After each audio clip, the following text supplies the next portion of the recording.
guys, it's David Whitney. Welcome to another episode of Right Politics.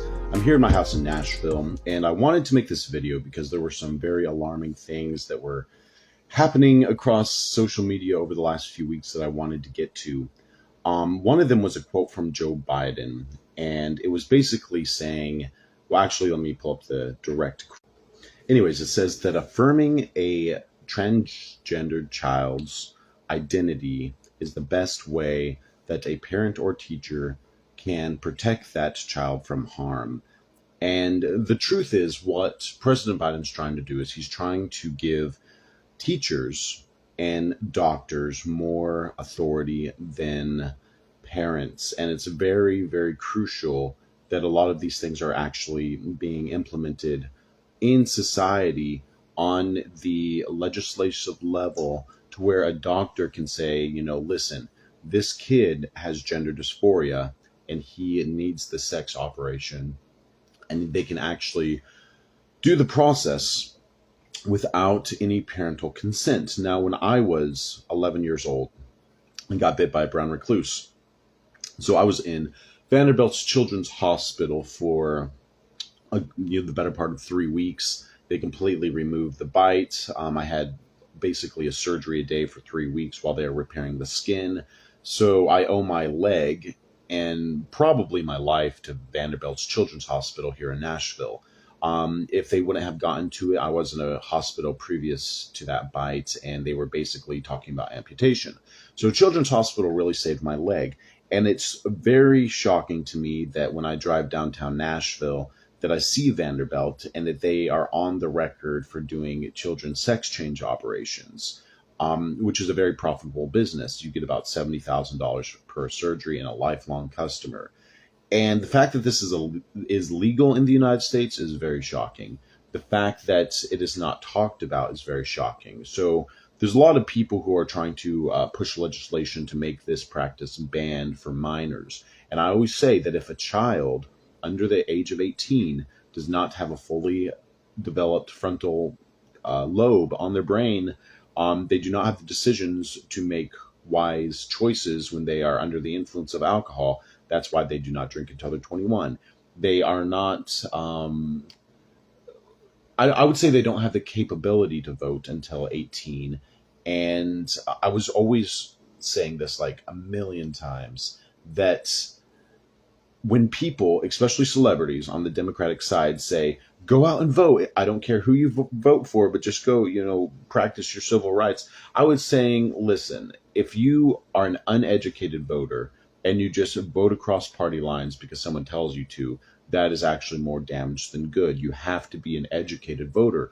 You have to know your principles, your interests, and your convictions, and then go and find candidates that reflect those. I don't believe in just, saying, oh, you're a Republican, vote red up and down the ballot, because there's a lot of rhinos. There's a lot of red voters who are concerned about getting Republicans in office, and that is a very, very important thing. But you have to make sure you don't vote in those rhinos who vote on Democratic policies. Same thing goes for the blue side. So going back to Vanderbilt, these practices will be illegal, I believe, in the next 2 years now that they have been brought in light. It is child abuse to manipulate a child into believing that they are the wrong gender and then permanently dismantling their body in the favor of their own ideology. So if you don't know what transgender surgery is, it's double mastectomies for women, which means young girls under the 18 are having both breasts permanently removed in the transition to being a boy, because they believe it. And then they have parents and teachers who press this. And I know I have a family member who went to one of these gender affirming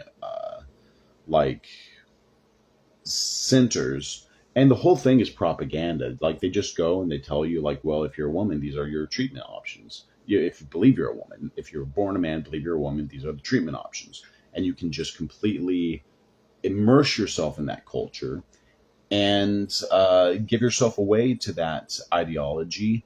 But it's different if you're an 18-year or older consenting adult compared to a child, and they're doing this to children. If you were to be a adult man in a trailer park and you bring a young boy over and you say, I think that we should castrate you because you're feminine and we believe that you might be a woman on the inside, that man would probably get the death sentence or at least life in prison. So what's the difference to saying a doctor who actually has a profit motive is doing surgeries on children and making it very clear that it is for the protection of the child from being bullied?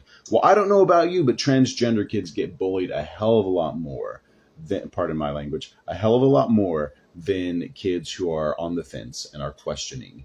You don't understand how many like transgender men and women over the age of 18 in their lives because they believe it's going to change the way they feel about themselves, and it doesn't. And young kids are very vulnerable to suicide. They're very vulnerable to media influence and friend influence. So you take a kid and you isolate them and say what you want, believe what you want. The only thing is there was a huge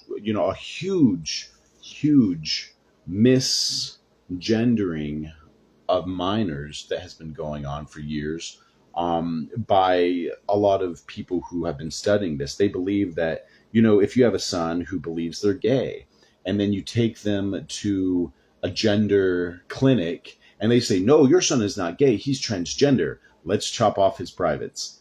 All of our For weapons profit to motive, Afghanistan, might I add, when then you withdrew. misgendering Those are very a serious child questions and that giving are him on the American permanent people's minds as we dismemberment of his look in private horror parts at what's happening with is the hostages, exactly what but these also people are look doing at for a profit motive. And the parents who are wanting to be all willing and liberal and consentive, like, oh, well, if he chooses it, let it happen, is absolute horrific and child abuse. I believe not only should teachers and